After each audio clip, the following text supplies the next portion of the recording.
ভালো লাগে। শুটিং করছে, এটা ইনস্টাগ্রামে ছাড়বে। ঠুকে দিব তো আমি ইয়ে দিয়েছে ভিডিও। ও কি লাগছে। Everyone, good morning. আমি একটু আগেই উঠলাম আর আজকে যাব একটা জায়গায়। এখন বাজে ওই অলমোস্ট 6টা মতো।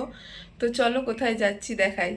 এই যে এই ছেলেটা আজকে চলে যাবে কলকাতা, যদিও আজকেই ব্যাক করবে, বাট স্টিল আমার মনটা খুব খারাপ হচ্ছে। তুই কে? ওদের ট্রেন আছে অলমোস্ট 7টার দিকে, বাট হাতে সময় নিয়ে বেরোনোই ভালো, তাই একটু আগে আগেই বেরিয়ে পড়েছি। আর ওদেরকে ছেড়ে দিয়ে আমি আর দাদা দুজনে ব্যাক করব। এখন বেরিয়ে পড়েছি, তাদেরকে ছেড়ে দিয়ে চলেছি। এই যে আমি আর দাদা যাব বাড়ি। আর এই ছেলেটা আমাকে এত ছুটিয়েছে, আমি হাঁপিয়ে গেছি। আমার ডিউটি আছে না, যার জন্য আড়াতে আছি। তো একটু আগেই ফিরলাম ওদেরকে ছেড়ে, আর ওদেরকে ছেড়ে আসে এখন মন মেজাজ একদম ভালো নেই। তার উপর অনেক সকালবেলা উঠেছিলাম, তো ভাবলাম এখন একটু ঘুমোই। তো এখন একটু শুবো, কিছুক্ষণ ন্যাপ নেবো বলে 3 ঘন্টা ঘুমিয়েছি। 3 ঘন্টা। আর এই যে মা এখন আমাকে চা দিয়ে গেছে, এই চাটা খাচ্ছি আর এনজয় করছি। চা খেয়ে গেছিলাম আলপনা দিতে, এখন বসেছি আলপনা দিতে। এই যে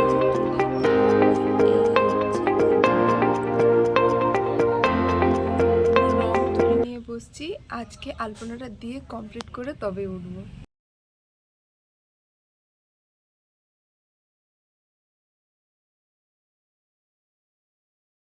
তুলসী মঞ্চ, আর এইখানটায় প্রত্যেকটা বর্ডার, মানে যে কালো বর্ডারটা আছে এখানে সাদা দিয়ে করেছি, আর মাঝখানে একটা ছোট্ট করে আলপনা দিয়েছি। আর এই সিঁড়িতে লাল রং দিয়ে আলপনা দিয়েছি। বলো কেমন লাগছে, জানাবে আমাকে। এরপরে দুপুরে ভাত খেয়ে নিচ্ছিলাম। এখানে ছিল কিছু একটা মাছের ঝাল বাটা, ডাল, আর এই যে আমি ভাত খাচ্ছিলাম। এরপর বেরিয়ে পড়েছিলাম মামার বাড়ি যাওয়ার উদ্দেশ্যে। তো এখন দাঁড়িয়েছি বাসের জন্য, ওয়েট করছি। আর ওই দূরে ওইখানটায় একটা বাস দেখা যাচ্ছে, একটা সবুজ রঙের, তোমরা দেখতে পাচ্ছ কিনা জানি না। তো ফাইনালি বাসে উঠে পড়েছি, আর ভাগ্য ভালো ছিল তাই হচ্ছে সিটও পেয়ে গেছি। সো ফাইনালি মামার বাড়ি পৌঁছে গেছি, আর এটা হচ্ছে আমার মামার বাড়ির রাস্তা। আর এখানে জাস্ট ভিউটা দেখো কি সুন্দর।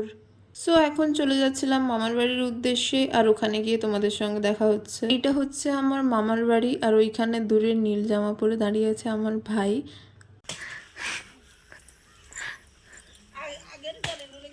না না, আজকেই ব্যাক করবো। আর আসার সাথে সাথে মামিমা আমাকে এক বাটি ভর্তি করে চীনাবাদাম ভাজা দিয়ে দিল।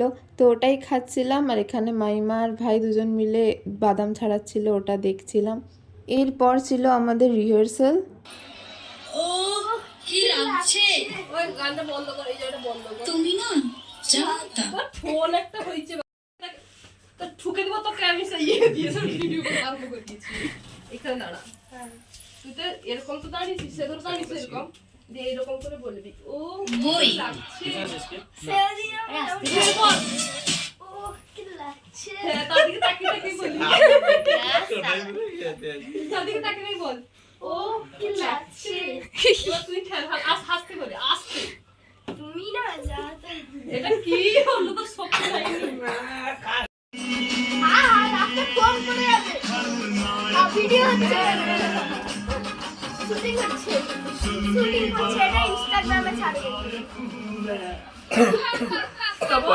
আর কদিন পরেই তো কালী পুজো, আর কালী পুজোর জন্য এখানে চলছিল জোরশোর কদমে প্যান্ডেল করা। জীবনে অনেক প্যান্ডেল দেখেছি, তবে সেগুলো বাঁশের। লাইফে প্রথমবার আমি লোহার রড দিয়ে প্যান্ডেল দেখছি, বেশ ইন্টারেস্টিং।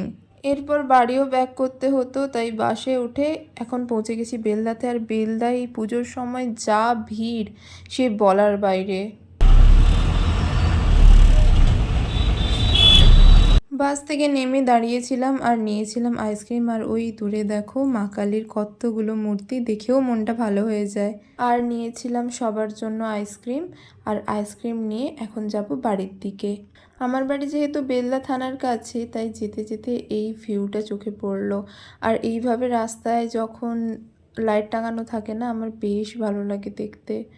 থেকে তো ফিরে এসেছি, আর ফিরে এসেই হাতে 1 কাপ দুধ নিয়ে বসে পড়েছি। কারণ এত যে সারাদিনে এত কিছু করলাম, তো তার জন্য তো একটু শরীরকে ফিট করতে হবে, তাই জন্য মা দিয়েছে 1 কাপ দুধ। এবার এই দুধটা আমি খাই আর তোমরা দেখো আর এনজয় করো।